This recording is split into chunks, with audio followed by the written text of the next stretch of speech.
तुलसी बाबा लिखते हैं,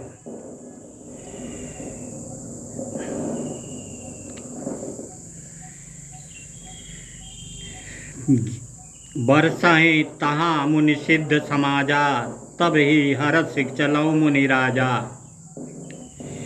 पथ जात सोहि मति धीरा, ज्ञान भगत जनु धरे शरीरा। जहाँ मुनियों और सिद्धों के समूह बसते हैं, राजा मनु हृदय में हर्षित होकर वहाँ चले। धीर बुद्धि वाले राजा रानी मार्ग में जाते हुए ऐसे सुशोभित पा रहे हैं मानो ज्ञान और भक्ति का ही शरीर है। तुलसी बाबा ने इस शरीर के बारे में बता दिया। ये शरीर क्या है, ये मन क्या है। ये मन ही ज्ञानी है और विज्ञानी है, और जिस मन में विज्ञान बसता है उसका शरीर पहले ही संसार देखकर हर्षित हो जाता है।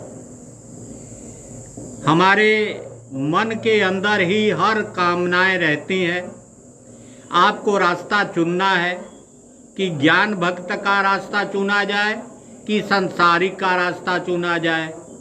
भैया, इस संसार में ज्ञान का महत्व है। हमारे यहाँ सनातन धर्म में वेद का अर्थ ज्ञान होता है।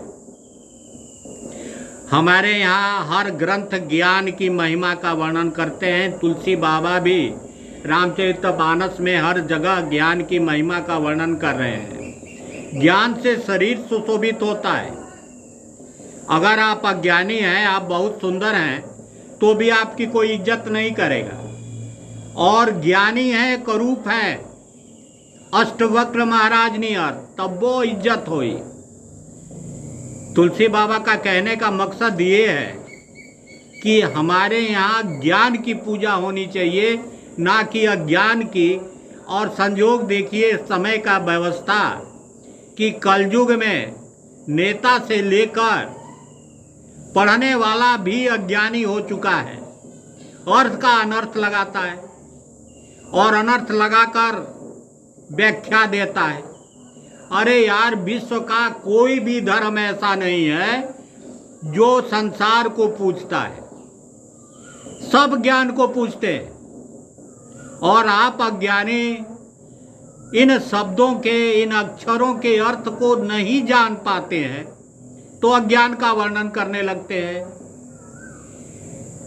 तुलसी बाबा लिखते हैं, देन जा देन मति त्या, हर सिनाने निर्मल नीरा, आप मिलन सिद्ध मुनि ज्ञानी, दस दुरंतर निपन से जानी। गोमती के किनारे जाते हैं, निर्मल जल में स्नान करते हैं, और उन्हें वहाँ क्या मिलता है? तो ज्ञानी मिलते हैं। ज्ञानी को देखकर हर्षित होते हैं। सिद्धि मतलब कि विज्ञानी मिलते हैं। तो ज्ञान के रास्ते पर चलने के लिए तुलसी बाबा कहते हैं, और हम लोग अज्ञान के रास्ते पे चल रहे हैं। जह जह तीरथ रहे सु आए, मुनि नना सकल सादर न करवाए। कृष शरीर मुनि पटि परिधाना, संत समाज नित सुनहि पुराना। जहाँ जहाँ सुंदर तीर्थ है, ज्ञान का स्थान है, वहाँ वहाँ मुनि आदर पूर्वक सभी तीर्थों में निवास करते हैं। शरीर दुर्बल हो गया है, वस्त्र साधारण है, तो भी ज्ञान का आदान प्रदान करते हैं। तो भैया, हमारे धर्म में ज्ञान का पूजा करने के लिए क्या कहा गया? ज्ञान के लिए यात्रा करने के लिए कहा गया। और हम लोग जो हैं संसार की ओर देखते हैं, संसार की ओर रमण करते हैं। ज्ञान के लिए शरीर दुर्बल हो जाए तो भी कोई बात नहीं। हमारे यहाँ ज्ञान की महिमा का वर्णन है, और हमारे धर्म में दूसरा कुछ नहीं है। बोलिए श्री रामचंद्र।